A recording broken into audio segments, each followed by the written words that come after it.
Thank you very much. On behalf of Dewana and EJ and Christy Hughes, and I know that they would want to say a personal word of thank you for coming out to the Playhouse this evening and supporting a good cause. If that seemed like an odd introduction for a comedy show, I would probably agree with you. But you have to understand that my first dream was not to be a stand-up comedian. My first dream was to be the UFC Ultimate Fighting Champion. I mean, I could just envision myself coming down that long corridor, this silk robe on, my entourage around me, that music playing as I go to get in the octagon. But then I realized in very short order that there is no place in the MMA for middle-aged, skinny white guys with no tattoos. And I think you guys would agree with me that, let's face it, this is the moneymaker. I mean, on a bad night in the MMA, I go home with a broken nose, a dislocated jaw, or a ruptured spleen. If I have a bad night tonight and you guys don't laugh at me, I just go home with a bruised ego and I'll get over that pretty quickly.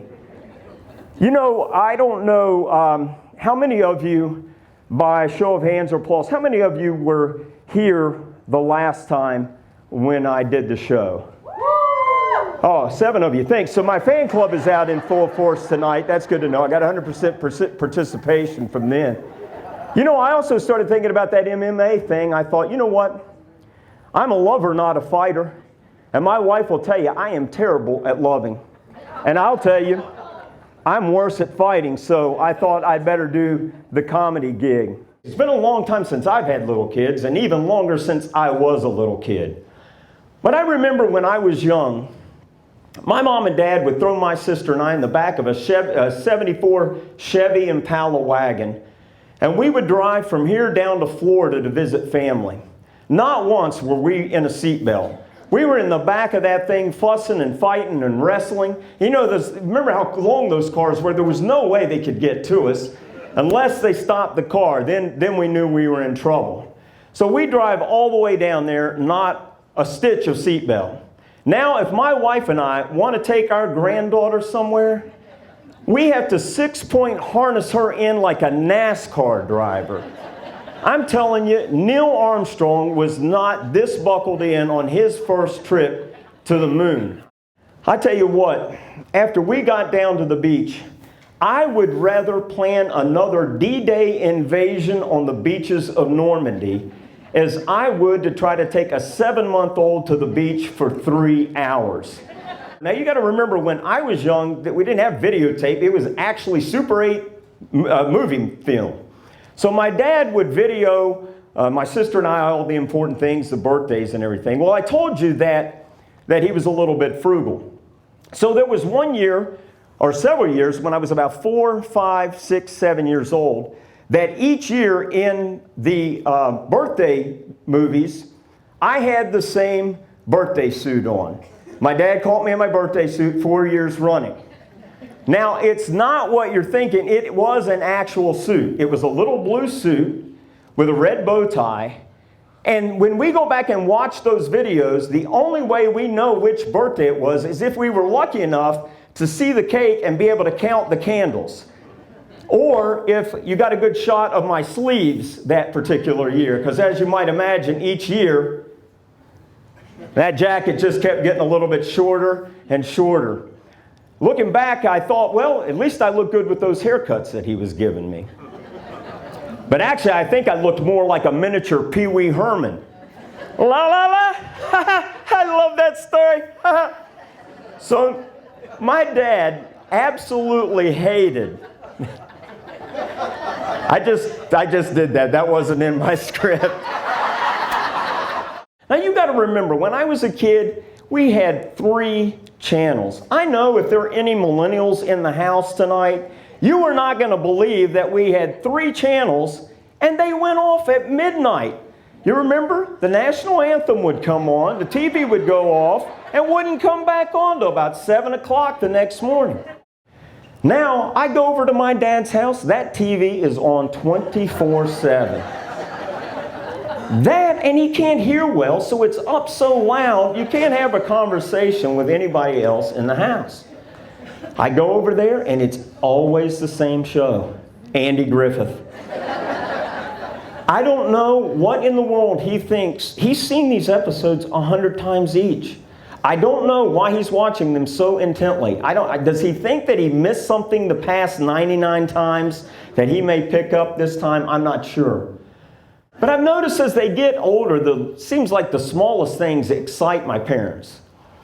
I'll give you an example. I told you he restored the old car, so not only do they go to car shows, but they'll sometimes take tours with other old people in old cars. I guess that's what they do. So several years ago, they got all excited because they were all touring up to Sugar Creek, Ohio, up to Amish country. And they were excited because they were going to see the world's largest cuckoo clock. I am not making that up. You go home this evening, you can Google it. Not only that, but they got more excited because there was one of these small cable channels that was doing a documentary on the cuckoo clock in the town and how they came together to restore it, and that's their claim to fame. But the real icing on the cake for my mom and dad was that my dad and his car made it into the show.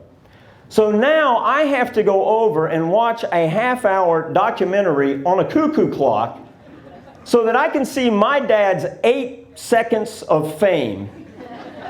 Not only that, I'm trying to watch it on his computer, which is archaic. So the audio and the video aren't synced up. It's near impossible to watch. And my dad says, "Oh, I don't know what's wrong with it. You take a look at it." I said, "Dad, I really don't know anything about computers," but to appease him, I thought, okay, I'll take a look at it. It took me about 3 seconds to figure out what was going on. I looked down, it said, "Dad, right there's your problem." It says Commodore 64. I'm glad some of you are old enough to get that joke. But you know, I make fun of them because they're getting older, but I really shouldn't because I'm getting older. I'm 53, so I'm not old, but I'm certainly not young. As a matter of fact, it's kind of odd to do comedy because in a crowd like this, the people who can hear my jokes can't get my jokes. And the people who might be able to get my jokes can't hear my jokes. But we are getting older. Everybody says you got to eat right and exercise and apparently do yoga. I'm glad. Do we have some yogis? Oh, wow. Well, I know where this crowd came from. I'm glad there's some yogis in the house because this next set was going to bomb if somebody didn't know what I was talking about. So anyway, I go and try yoga. You got to stay limber. You got to have balance and all that stuff. You know, I've noticed a couple things about yoga. First of all, it's really hard for me to be a proud warrior when I am in down dog. I'll tell you something else. Every yoga studio, I'm in sales, so I'm all over. I try out different yoga studios. Every yoga studio I go into is the same thing. They have a statue of a short, fat, bald Buddha guy. I'm like, is that what we're aspiring to look like? A short, fat guy that can't bend over and tie his own shoes? Wouldn't you think they would at least put a before and after Buddha? This is what he looked like before yoga, but look at him now. And some of these yoga instructors, they take it just a little too seriously for me. You go in there and they got the soft music, the soft voice. Okay, I want you to set your intention for today's practice. I'm like, dude, I'm 53 years old. My intention is not to pull a hamstring or fart in front of all these pretty women. Which leads me to another social moray that maybe you guys can help me with. You ever notice you get on a crowded elevator and some guy comes in there, he's obviously got a cold or worse, and he sneezes all over everybody. And everybody is knocking themselves out to say God bless you to this guy. At best, he just gave you the common cold. At worst, you're going to go out of there with pneumonia. But everybody's saying God bless you. You know, you let that same guy get on an elevator and fart, and you treat him like a second-class citizen and a pariah. I mean, you're not catching anything from that, and who knows?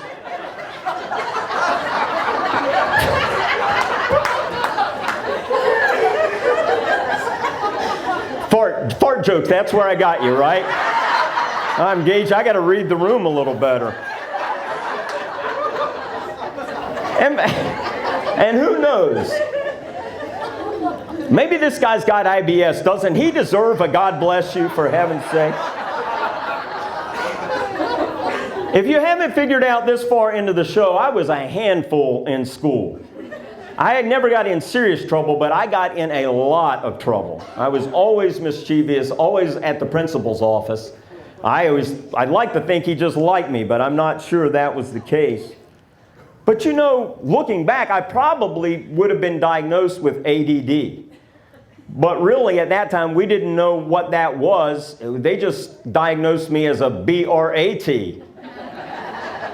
And it wasn't treated with Ritalin, it was treated with the BELT. And let me assure you, there was no time out in the Hardin household. Unless you consider the time out of his day my dad took to whip that belt off and wear us out, he took time out for that. But you know, I'd like to think it's really not all my fault. I mean, my mom sent me off that morning to school. I had Cocoa Puffs, a Pop-Tart, and Tang. I'm like, yeah, we had all the major food groups covered there, didn't we? Sugar, more sugar, and liquid sugar. And we knew what was going to happen. How many of you remember the Cocoa Puffs commercial? That bird would eat that cereal and run around crazy, Cocoa Puffs, Cocoa Puffs. We knew exactly what was going to happen. So my wife and I got a chance to travel to Scotland recently. You'll notice I don't have any segues in these jokes. I just right on to the next segment. So my wife and I had a chance recently. We got to go to Scotland for 2 weeks. We had a wonderful time. It's a beautiful country, wonderful people. But the travel part of it, boy, that's not always the most fun, is it? Our little ordeal started when I realized that my passport was going to have expired about 2 weeks before I needed to come back into the country. And I only had about a 3 to 4 week window to get this resolved, and I was panicking a little bit. And then I thought, well, I don't know why it's such a big issue. We all know how efficient and fast the U.S. government is, so it's really no problem there. So sure enough, I called, now I am not making this up, I am not that smart. I called the United States Passport Service number. After about 7 or 8 minutes of prompts, I finally got a live body. I told him my conundrum. I said, I need a passport going out of the country. He said, where are you going? I said, Scotland. He said, Scotland the country? If I had thought quick enough, I'd have said, no, Scotland the continent. Another pause. Couldn't find it. He said, is Scotland spelled with 1 or 2 T's? I thought, that's my tax dollars hard at work right there. So then you get to the airport. You finally get to the airport 3 hours early so they can throw out your 3.8 ounces of Listerine when you were supposed to have 3.3 ounces. You know, I started thinking, if a terrorist is hell-bent on bringing down that plane, I think my toiletry bag is probably pretty low on the list of priorities at that point. So you get through that ordeal, you get on the plane, and the flight attendant goes through that same spiel that they've been doing for 40 plus years. You know the one I'm talking about?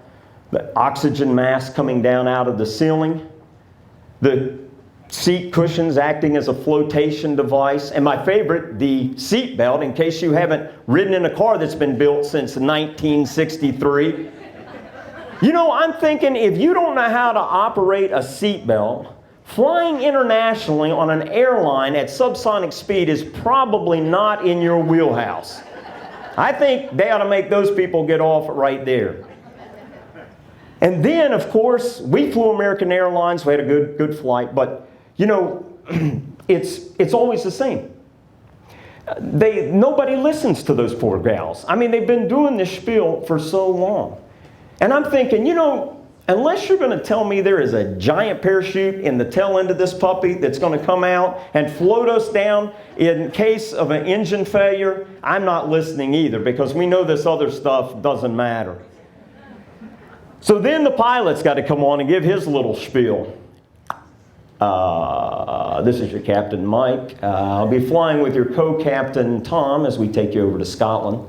If you'd like to learn more about your pilots, be sure and visit aa.com. Yeah, let that sink in for a minute. I'm thinking, what's the next announcement going to be?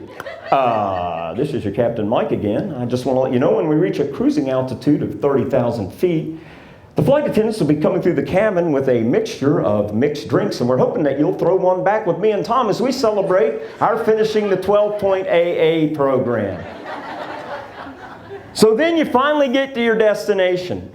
Everybody makes a mad dash to that baggage claim. And we know why. I mean, it's going to come quick, right? Can anybody tell me how it is I can fly from Beckley, West Virginia to Scotland quicker than they can get my bags from the tarmac onto the baggage turnstile? I can see the plane. It's right there. I can almost touch it. Then they send around that one decoy bag, get everybody excited. Oh, the bags are coming out. The problem is, once that bag's gone through 2 times, everybody's freaking out. Oh, Lord, nobody's bag's made it. So we get there, we rent a car, we drive around about 1,100 miles around Scotland on the wrong side of the road. Well, right side for them, wrong side for us. And if you've ever done that, it can be a little unnerving, but you get the hang of it. In our case, it was made a little more palatable by the fact that the GPS in our rental car was that cool, sexy female UK voice. That's always soothing. So she would say, at the next roundabout, take the first exit. At the third roundabout, take the second exit. Then I got the West Virginia wife translation of that. She said, turn left up there, you big stupid. When you travel, they always want you to put down an emergency contact. So when I would fly for business for years, of course, I would put my wife down I put my spouse and her number. But then I started noticing she was going behind me and putting do not resuscitate. And I don't know about you, but I suspect, like me, I get tired of the West Virginia jokes and the stereotypes about West Virginians. So I would encourage you to do what I've been doing lately. I tell people, I'm like, look, this is the 21st century. You can't go around using the H word. You can't call us hillbillies. That's not the politically correct term. The politically correct term is Appalachian American. So that's what we prefer to be called. I also tell them that, look, we didn't all grow up in trailers. We didn't all drive Camaros around. And for heaven's sake, no, I didn't marry my first cousin. An interesting story, a good friend of mine actually did marry my first cousin. I mean, I was going to ask her out, but my Camaro was up on blocks in the trailer park at the time. As I get older, I tell you, my wife will tell you, I am crotchety. I'm becoming an old curmudgeon. And my number one pet peeve is cell phones. I mean, we are eat up with cell phones in the United States. I was in church the other day. Somebody's cell phone goes off as the preacher's preaching. If that's not bad enough, their ringtone was AC/DC's Highway to Hell. I'm thinking, really? If your phone is going to go off in church and you're going to use a rock and roll ringtone, shouldn't it at least be Led Zeppelin's Highway to Heaven? But now every 6-year-old, every homeless guy's got a cell phone. I saw a homeless guy the other day, had an iPhone 10. Have you guys priced an iPhone 10? I can't afford an iPhone 10. And they're getting high tech too. I saw one guy on a street corner one day, had his iPad out. Will work for food. Venmo me at hashtag high-tech homeless guy. But you know, it hit me. He's no dummy. When he's on that phone, he's talking to his broker. That money that you're giving him tax-free, he's investing. He's going to retire in 2 years. You're still going to be working for food. You know, I'll tell you what, I drive my wife crazy with the cell phone. Not because I'm on it, but because most of the time I don't answer it. I can't stand the thing. And I don't like it on my person.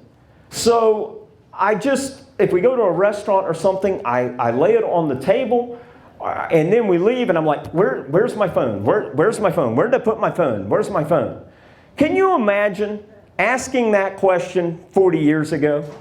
Where's my phone? Where's my phone? Where did I put my phone? Oh, yeah, it's right there on the wall where it always is. You know, the other thing with cell phones, I think I'm falling in love with Siri. Let me tell you why. You know, I can ask Siri anything, and she never gives me any grief. I can ask her morning, night, noon, doesn't matter. She knows everything. That's the one thing that my wife and Siri have in common. They both know everything.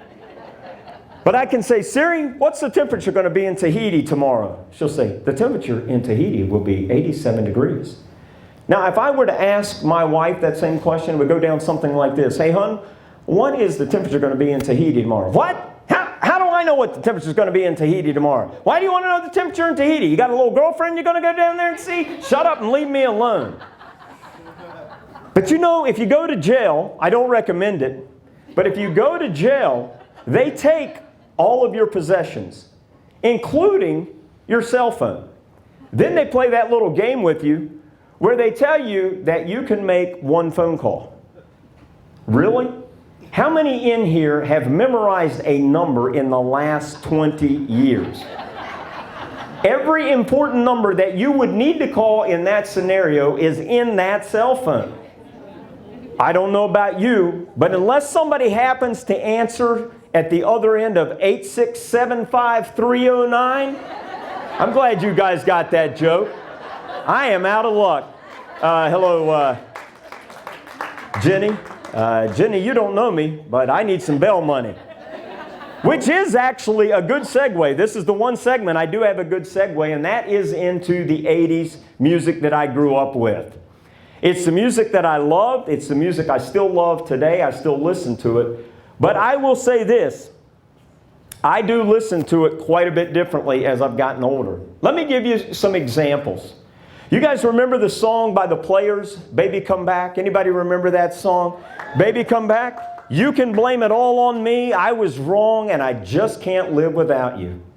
You know what, guys? By show of hands, how many of you in here have been married for more than 5 minutes? You know she's going to blame it all on you, whether you give her permission to or not. And you know what? You probably can live without her, as long as you don't mind doing so with half your stuff. Here's another song. This is a song that they could never write today, and I'll tell you why. You remember the old song, Kung Fu Fighting? You guys remember that? Whoa. I won't do the whole thing, but you get the gist. There's a line in there that says, there were funky Chinamen from funky Chinatown. I'm like, Chinaman, could you imagine getting that past the political correct people today? Could never do it. And you guys thought that Krista was the only one that was going to sing for you, by the way. Here's another one. Remember the old song by Casey and the Sunshine Band? Do a little dance, make a little love. Get down tonight. I tell my wife, look, honey, we can do a little dance or we can make a little love, but we can't do both tonight. Here's another one. Scorpions, the old hair band. They had a song, Rock You Like a Hurricane. Wow. I'm like, that is a bold statement right there. Here I am, rock you like a hurricane. My wife says about the best she ever gets is a tropical depression. Here's another one. Kiss's song. I want to rock and roll all night. I want to rock and roll all night. See, the key word there is want. I want to rock and roll all night. But it's kind of hard to do when I fall asleep in my recliner at 9 o'clock in my boxer shorts, a half-eaten bag of Doritos on my belly, and drool running down my face. And you know what? If I could rock and roll all night, I can't party every day. I got a little something the next morning to go to called a J-O-B. That's what I get for listening to 4 grown men dressed as space creatures and a cat when I was growing up. But maybe this is the song that I listen to the most differently as I've gotten older. Billy Joel wrote and sang the song, Don't Go Changin'. You guys remember that, Don't Go Changin' to Try and Please Me? You know that would never be written and or sung by a female. You know where I'm going with this? Because guys, you know that from the minute she starts dating you, or heaven forbid you put that ring on her finger, she does nothing but try to change you to try to please her. As a matter of fact, if that song were written and sung by a female, it would probably go something like this. Please go changing to try and please me. I do not like the way you are. I'd like some good times, but I get the bad times. I do not like the way you are.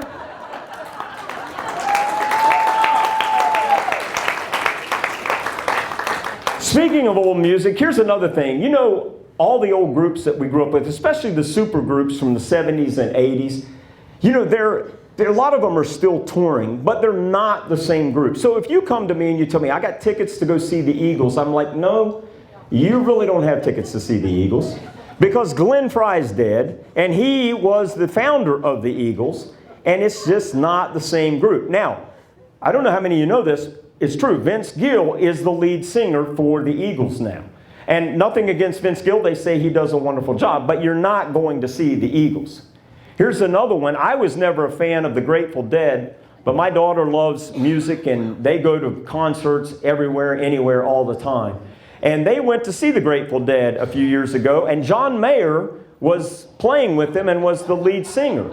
And they say again, he does a wonderful job. But without Jerry Garcia, that is not the Grateful Dead. But I don't know about you guys, but this is one of my favorite groups from the 80s, Journey. Anybody else like Journey? I mean, they were belting the hits out, I tell you. But you know, Steve Perry doesn't sing with them anymore. They've got a Japanese lead singer. And their tickets go for almost $200 a pop. I don't know about you, but I am not paying $200 a pop to hear, Don't Stop Believing.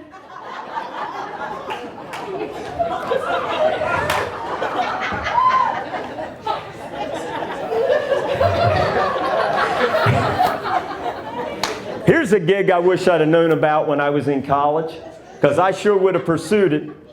A weatherman. You know, I looked it up, and a meteorologist will go to college for 4 years like a normal undergrad, up to 13 years depending on the degree. I'm thinking, where else in the world can you be wrong that often and keep your job? I mean, you turn on the radio, and they'll say, there's a mixture of sun and clouds today.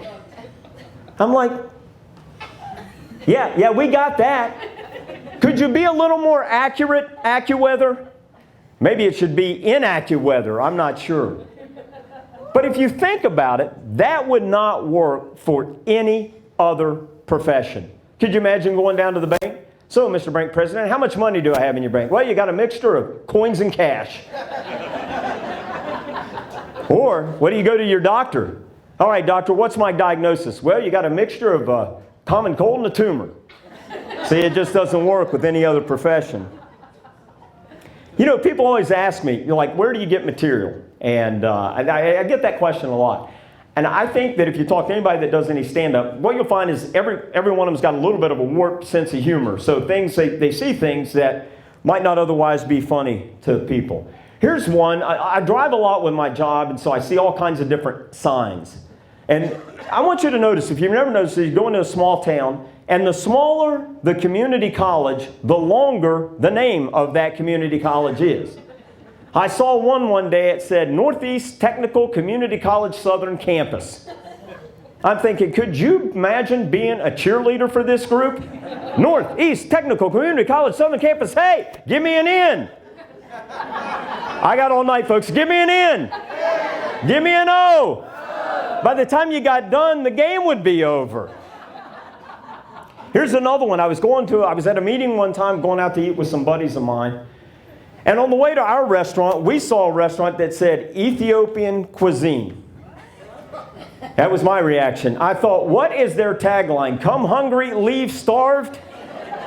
I mean, isn't there a famine going on down there? Stop shipping your food to America. We got enough. If you don't believe me, stop by Walmart on the way home tonight. Here's another one. I saw this on... I know that's the number one rule of comedy. You can't laugh at your... I saw this on a Dairy Queen. And sometimes what makes the sign funny is it's just like a punctuation error. What the sign was trying to say is that they served footlongs and they were hiring. But what the sign actually said was they were hiring footlongs. Needless to say, I did not apply.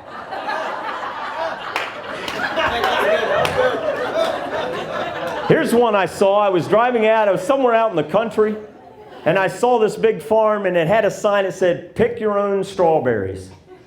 I'm like, isn't that why we let the Mexicans into this country to begin with?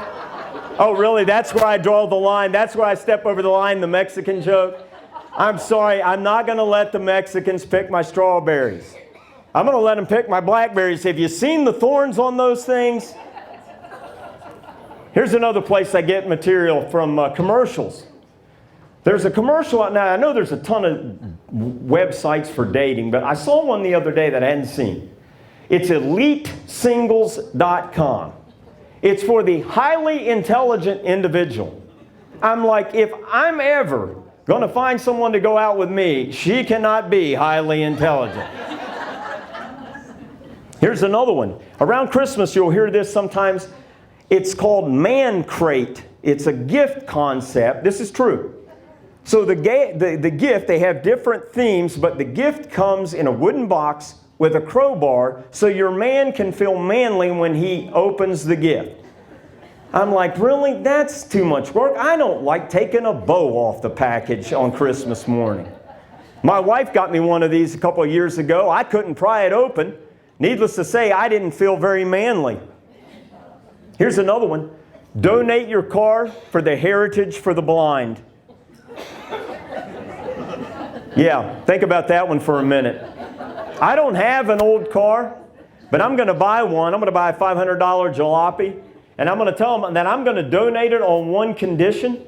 I get to be there when that guy drives it off the lot. I mean, that'll be the best $500 of entertainment money I have spent all year. You know, you can go to Ancestry.com. You guys have seen this. You can look up your family tree. Their tagline, this is a real winner. It says, connect with family you didn't even know you had. I'm like, good Lord, half the time I don't want to connect with the family I know I do have. Then I thought, maybe I should go on there and find a really cool family to hang out with. Maybe that's what I'll use it for. If you ever drive, especially if you have Sirius Radio, you'll hear this commercial a lot. Tommy John's Underwear Company. I don't know if you've ever heard of this. Their claim to fame is that they have a no wedgie guarantee. Tommy John's Underwear, no wedgie guarantee. Yeah, I could have used that in high school. But maybe my favorite and maybe your favorite are the male enhancement products. Somebody's favorite, obviously. You know, I guess at our age, guys, we need male enhancement because we hear the commercials. There's a product out there that's called Noxidril. They say it's like Viagra on steroids. But they warn you not to double the dose because you don't want to overperform in the bedroom. I'm like, I'm notorious for underperforming in the bedroom. I think I will double dose and see if it gets me back to par. Here's another one. This is a true one. Hero tabs. Their catch line is that it gives you the competitive edge in the bedroom. I'm like, what do they think I'm doing back there? Arm wrestling? But here's one, and I don't know about you, but these kind of weird me out a little bit. Any kind of commercial for a funeral home or a funeral plot. I mean, first of all, I don't even know why you're advertising that. 100% of us are going to use your product at some time. Save your advertising dollars, go to Bermuda or something. I don't know. But there's one that says they have a funeral payment plan. So I just want you guys to make a mental note that when it's my time to go, you guys are all invited to my funeral because it's going to be the biggest shindig that Beckley has ever seen. I'm going to have circus animals and live music and a buffet. Yeah, put it on my payment plan.